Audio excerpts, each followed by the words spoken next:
CRTV, the most trusted name in news and entertainment. The 6 p.m.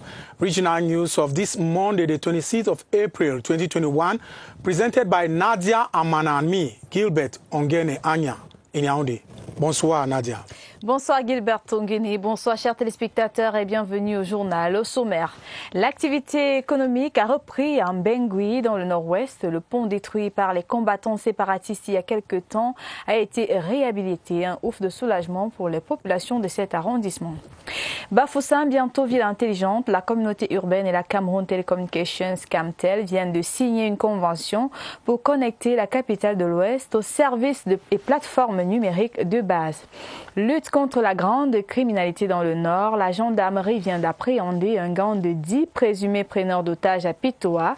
L'arrestation a également permis la saisie de plusieurs armes et munitions. Voilà donc pour la vitrine de cette session d'information. Les développements juste derrière ceci.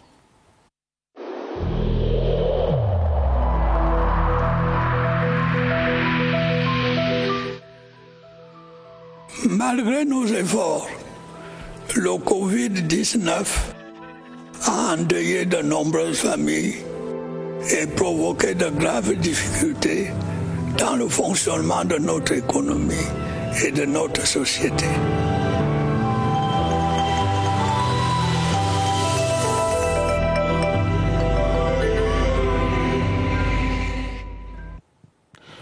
Welcome back.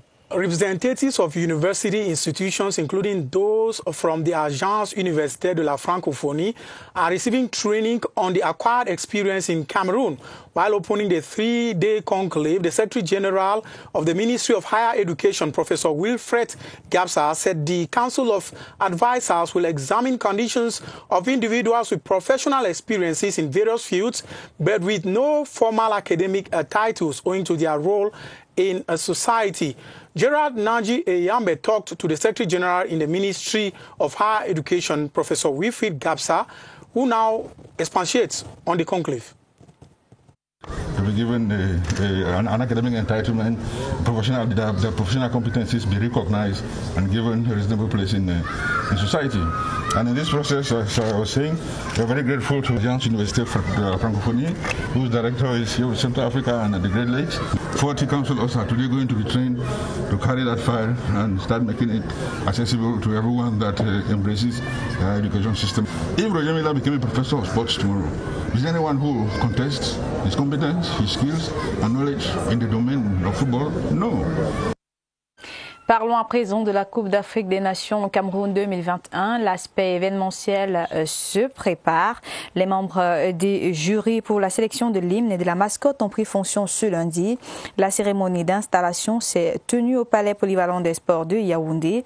Le professeur Jean Tabi Manga est le président du jury pour le choix de la mascotte. Il sera assisté du célèbre réalisateur Basek Bakobio.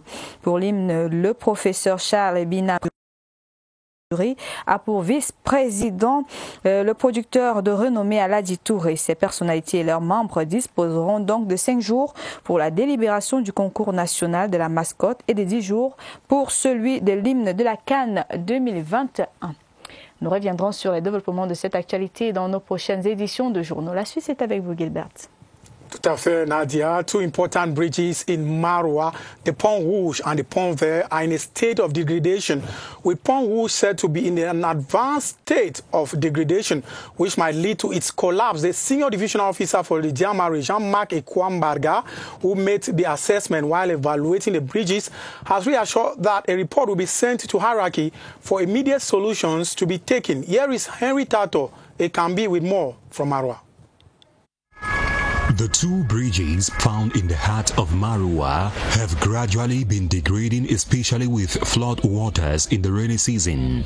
When the senior divisional officer and his team saw for themselves that the pillars of Pont Rouge, for example, have greatly degraded due to erosion of flood waters, they understood danger is on the way if nothing is done fast. Vous l'avez vous-même constaté avec nous. We have seen by the pillars of these bridges, that is the Pont Rouge and Pont Vert, have been eroded. The flood waters have eroded the pillars, especially that of Pont Rouge, and there is an urgent need to save them. We will immediately send a report of the situation to the concerned authorities so that what happened to the Pala Bridge last year will not repeat. The population are now hoping the SDO's evaluation of these important infrastructures would yield quick results before the rains start pouring sometime in June. Over in the littoral region, 49-year-old Armand Charles Metha has been installed as a new Secretary General of the Douala City Council. The Inspector of Finance, who was appointed last April 9 by presidential decree, has been told to work in close collaboration with the city mayor of Douala to achieve effective decentralization and development of the economic capital of Cameroon. Here is Alphonse Abongwa Achu with more details from Douala. Going by Article 13 of the General Code on Decentralization and Local Governance, Secretaries General of City Councils in Cameroon are appointed by the President of the Republic with duty to coordinate and animate administrative affairs of city councils. The new Secretary General of the Douala City Council wants to start on a note of discipline. The Mayor of the Douala City Council said I have to enhance the discipline first. The city mayor, Rojemba Sandine, also congratulated the outgoing Secretary General of the City Council, George Wange Liberté, for his selfless service to the institution. The new manager of the General Secretariat of the Douala City Council, 49, is a graduate from the National Advanced School of Administration and Magistracy, ENAM.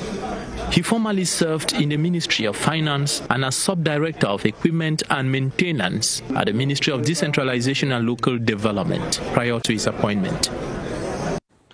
To the North region now, where 10 tons of improved seedlings have been offered by the Agricultural Institute for Research for Development, IRAD, to 1,730 farmers in Bibemi subdivision. The general manager of IRAD, Nue Wayne, has on the occasion voiced the hopes of seeing agricultural production in the area revitalized through the improved cultivation of cereals and cashew nuts. Luisa Akwanka Achato tells us more from Garwa. Climate change, plant diseases, and the use of seedlings with limited yields are some of the factors which have stunted the productivity of the agricultural sector of Bibemi subdivision in Benue division, whose farmers are bearing the brunt of, exacerbated by the raging COVID-19 pandemic. 1,730 of these, among them over 1,000 female farmers from Jalumi, Padame, and other villages of the locality, have received 10 tons of improved seedlings from the Agricultural Institute for Research and Development, IRAD, for cultivation on a land expanse of 5,000 hectares to remedy the situation. Bibemi has shown that its agricultural activity is very intense, since Bibemi is considered as a bread bucket of Benue division. The 5 beneficiary common initiative groups were advised to make wise use of the seedlings, follow up and training effort to reinvigorate the locality's agricultural sector and thus upgrade their livelihoods. Dans la suite de ce journal, les tronçons routiers Soa et ceux à Ouai seront bientôt livrés. Le ministre des Marchés publics Ibrahim Talbama l'a assuré lors de sa dernière visite de ces chantiers. Les travaux sont exécutés à plus de 50%. Les détails avec Awaïssa.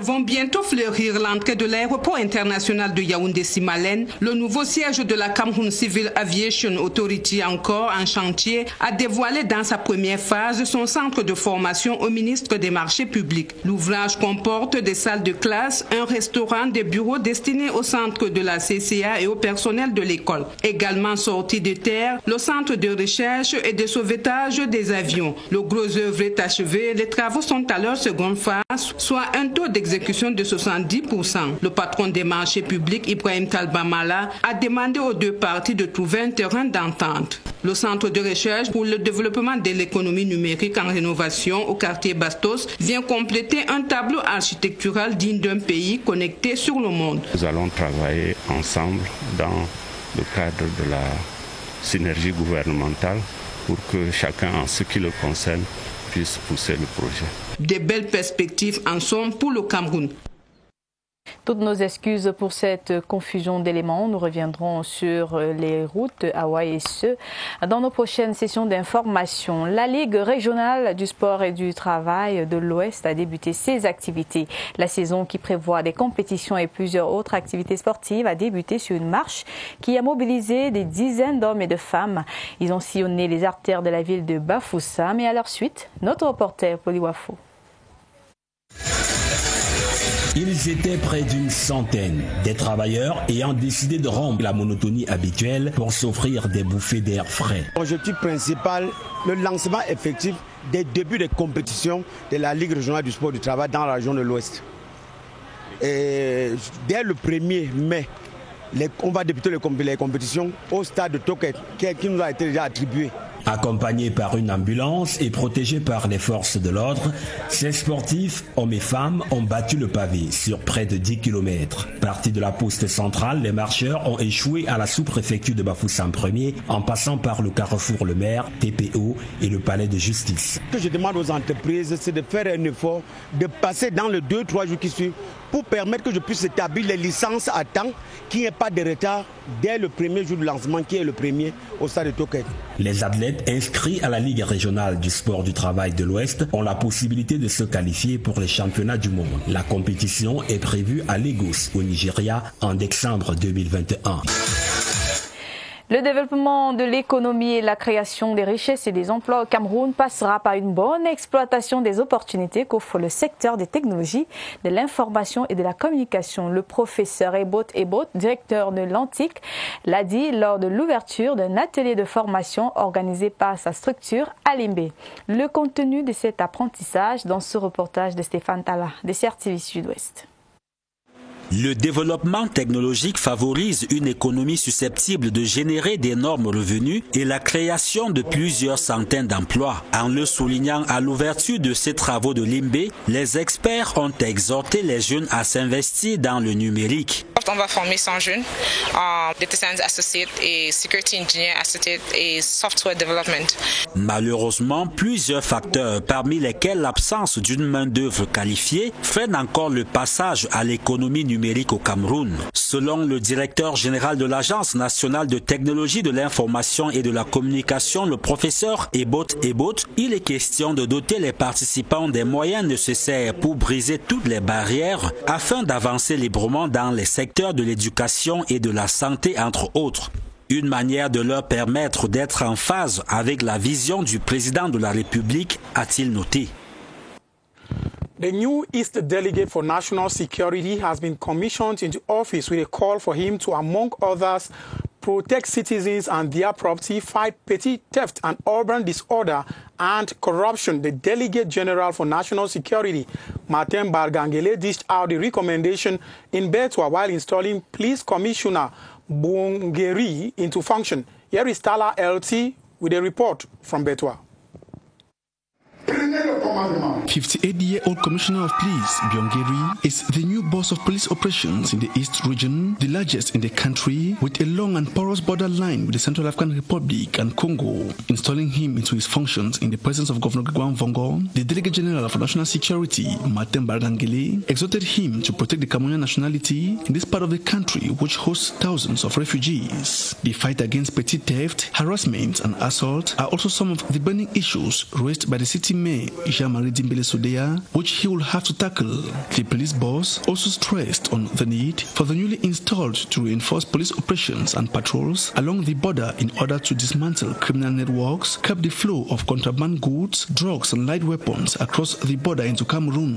In order to achieve these missions, the new regional delegate for national security will have to use his rich experience gathered from long years of service within the police force. Before his appointment, he served as Director of Finance, Computer Management and Logistics at the General Delegation for National Security.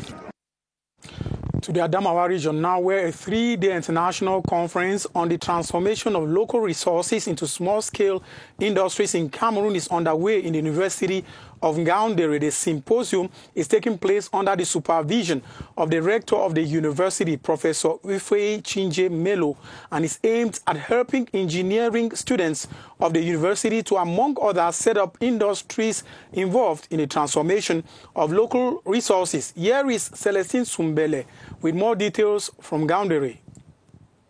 Transformation of these local resources into finished industrial goods seems to be slow. It is based on this that an international symposium of 15 member countries, together with the Ngaoundéré University Institute of Technology, IUT, brainstormed on the possible transformation of local resources in order to boost the country's economy. The 3-day workshop that is being presided by the Ngaoundéré University Rector, Professor Ifeyi Melo, in the presence of the Adamawa Governor, is an opportunity for experts of local resource exploitation to develop the methodology of processing engineering products. University of Ngaoundéré has a key strength in process engineering, and the core strength of this conference has been transformation of soil and subsoil resources. The long-term success of the Adamawa region and Cameroon as a whole in this domain will therefore depend on the implementation of the acquired knowledge. An evaluation will be made every after 2 years when the next symposium is organized. Back to the littoral region, a PhD thesis on Cameroon's defense policy in the era of new security threats from the defense strategy has been defended by Colonel Gabriel Mbida.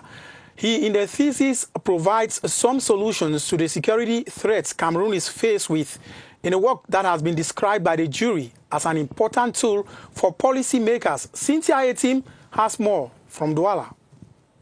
Suicide bomb attacks, Boko Haram insurgencies and criminal acts perpetrated by secessionist armed group are some of the security threats the country is battling with. In the 511-page thesis titled Cameroon's Defense Policy in the Era of New Security Threats, from the defense strategy to a global national security strategy, the candidate advocates that other strategies be put in place to step up military actions in managing security threats in the country. We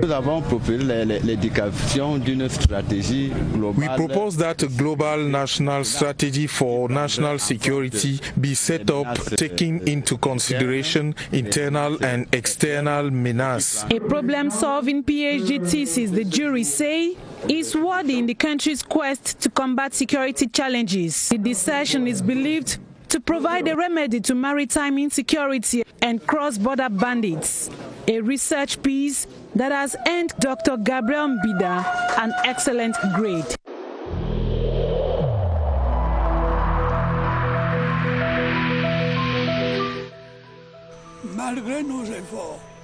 Despite our efforts, COVID-19 plunged many families into mourning and seriously hampered the functioning of our economy and society.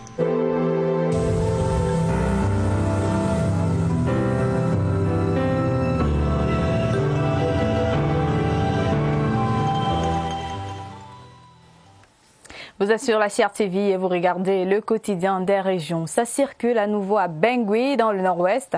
Le trafic qui avait été interrompu dans cet arrondissement de la Momo après la destruction du pont par les combattants séparatistes est désormais réhabilité. Les populations peuvent aller et venir à leur guise grâce aux efforts de la municipalité et des habitants de Bangui. À la traversée de ce pont, notre reporter Valentin Kouadou. Le trafic est à nouveau rétabli entre les localités de Njikwa, Andok, Acha, Konda, grâce à une synergie de forces des populations et de la municipalité de Mbengui.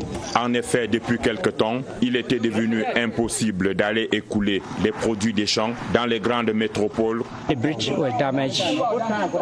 Après que le pont a été endommagé, quand le pont n'existait plus, nous avions des problèmes de déplacement, de transport, et même quand quelqu'un tombait malade, on avait du mal à l'amener à l'hôpital.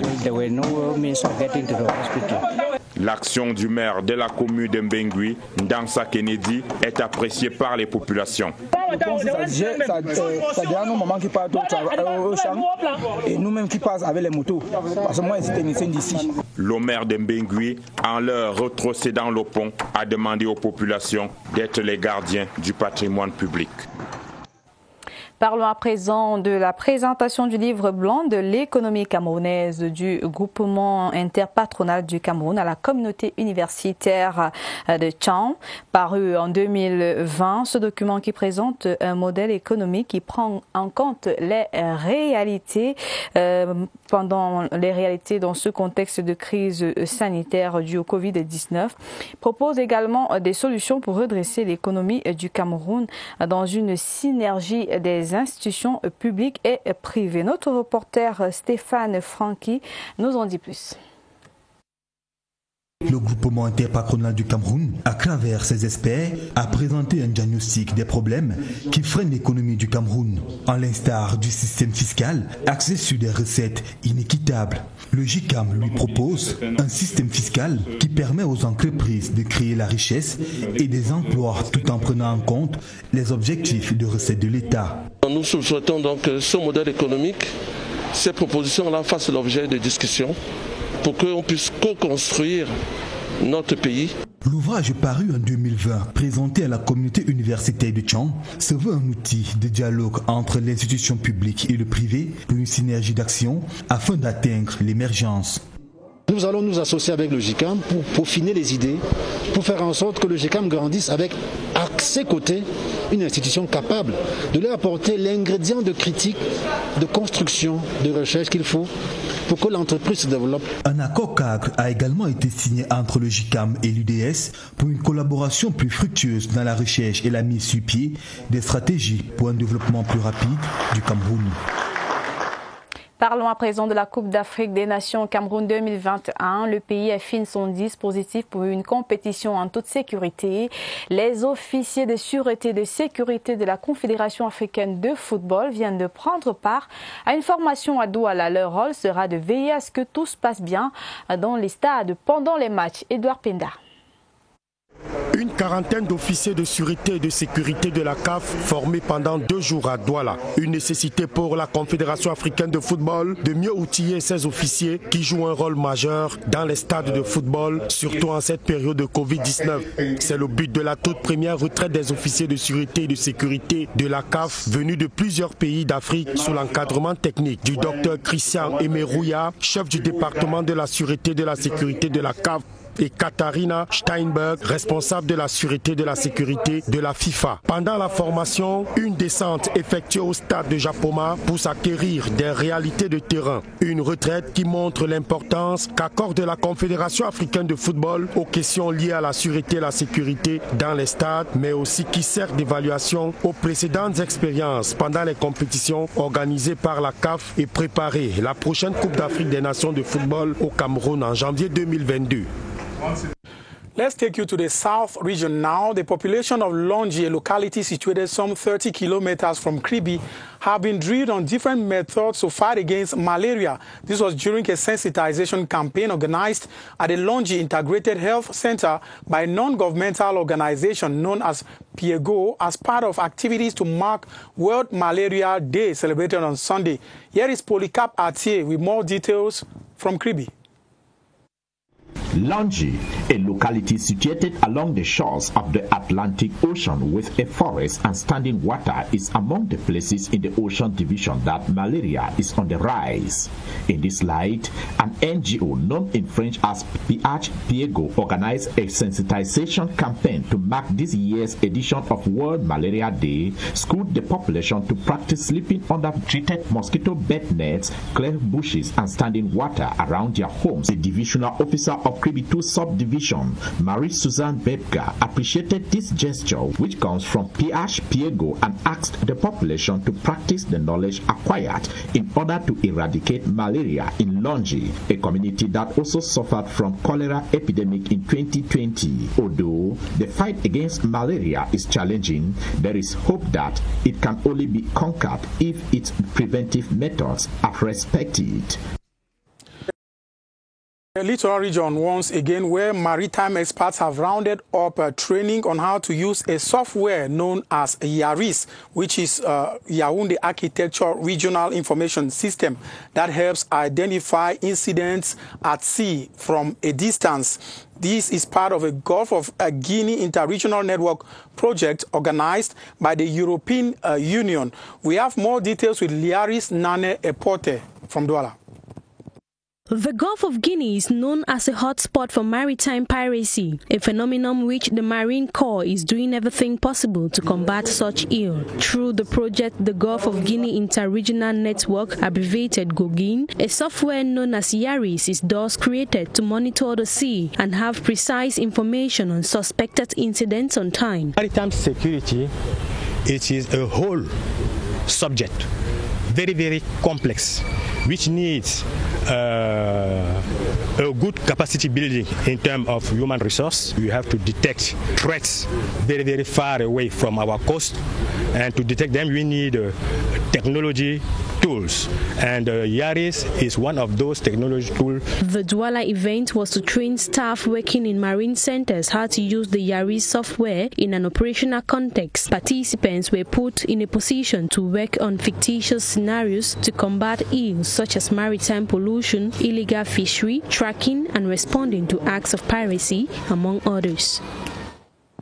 In the East region, some journalists and members of the civil society in that part of the country have been schooled on how to defend the rights of vulnerable persons without getting into conflict with political and security forces. This was during a two-day training workshop in Betua, organized by the Center for Human Rights and Democracy in Africa. Tala LT has more details from Betua. Human rights defenders, especially in Cameroon, usually find themselves in complicated situations with some political and security figures because they don't master the political atmosphere in which they operate. The two-day training of human rights defenders in Betua by the Center for Human Rights and Democracy in Africa is to better equip them with some techniques which they can use to avoid trouble while carrying out their duties. A human rights defender does not operate in a vacuum. He operates in a political context, and it is very important for him to know how the political content in which he operates actually functions. During 2 days, participants received lessons on protection and safety of human rights defenders, key elements of protection and safety, as well as defenders of minority sexual group. The following recommendations, the facilitators say, will enable the human rights defenders better operate in society. The participants at the end of the training were also advised to create a network of human rights defenders in the East region to guarantee the safety of each and every member. Parlons à présent de la lutte contre la grande criminalité dans le Nord. 10 présumés preneurs d'otages viennent de tomber dans les mailles de la gendarmerie. Une opération conduite par la compagnie de Garoua 2 à Pitoua qui a permis de saisir par ailleurs plusieurs armes et munitions. Les autorités ont appelé les populations à continuer à collaborer avec les forces de défense pour éradiquer ce fléau. Claver Pascal Ndanga. Les 10 présumés ravisseurs mis aux arrêts par la compagnie de gendarmerie de Garoua 2 opéraient dans les localités de Pitoua, d'Embouya environ. À leur actif, plusieurs enlèvements et des rançons qui se chiffrent, selon les premiers éléments d'enquête, à plus de 6 millions de francs CFA. Au rang des saisies réalisées, une Kalachnikov, une carabine équipée de lunettes de tir, 2 calibres 12, un pistolet automatique et plusieurs munitions. Leur exploitation a permis de tomber sur une cache d'armes, des armes qu'ils utilisaient lors de leur opération. Le sous-préfet de l'arrondissement de Pitoua a salué cette action de la gendarmerie nationale qui a permis de neutraliser ce gang de preneurs d'otages qui faisait perdre le sommeil aux populations. En intensifiant son combat à travers cette autre interpellation, la gendarmerie nationale démontre à suffisance sa détermination à mettre un terme au phénomène de prise d'otages avec demande de rançon, le vol de bétail et toute autre forme de criminalité dans la région du Nord. Le Cameroun est désormais propriétaire de tout le patrimoine immobilier et foncier le long du tracé du pipeline Tchad-Cameroun. La rétrocession officielle de ces bâtiments et espaces aménagés à l'État s'est déroulée à Lolodorf en présence du secrétaire général du ministère du domaine du cadastre et des affaires foncières, Dieudonné Noira de CRTV Sud. Les bâtiments, espaces aménagés et autres construits le long du pipeline Tchad-Cameroun dans les 4 régions du nord, de la Damawa, du centre et du sud sont rétrocédés à l'État du Cameroun. La cérémonie officielle venant matérialiser cette convention signée à Yaoundé entre le Cameroun et l'opérateur du pipeline. C'est un site témoin. Il y a autant d'infrastructures le long du pipe qui sont dans ce cadre de rétrocession et dans cette convention. Il est question maintenant que l'État prenne en main ces infrastructures et apprécie l'affectation de ces infrastructures à d'autres projets, à d'autres administrations. Extrêmement honoré. Aujourd'hui, on rend ces installations qui nous ont servi à construire de juste droit à l'État. C'est une aventure qu'on aimerait bien poursuivre. Le secrétaire général du MINCAF, Innocent Ndilassi, qui a visité le site pilote de Sabali, a trouvé des installations encore en bon état. Well, that's the package we put together for this 6 p.m. newscast of this Monday. Thanks for watching. Don't miss out on the 7:30 news with Esther Kima and the 8:30 news of 20:30 with Adele Mbala, Nadia Amana, and myself will be here again tomorrow. À demain, Gilbert Tonguéné. À demain, chers téléspectateurs. Restez sur la CRTV. Nos programmes se poursuivent.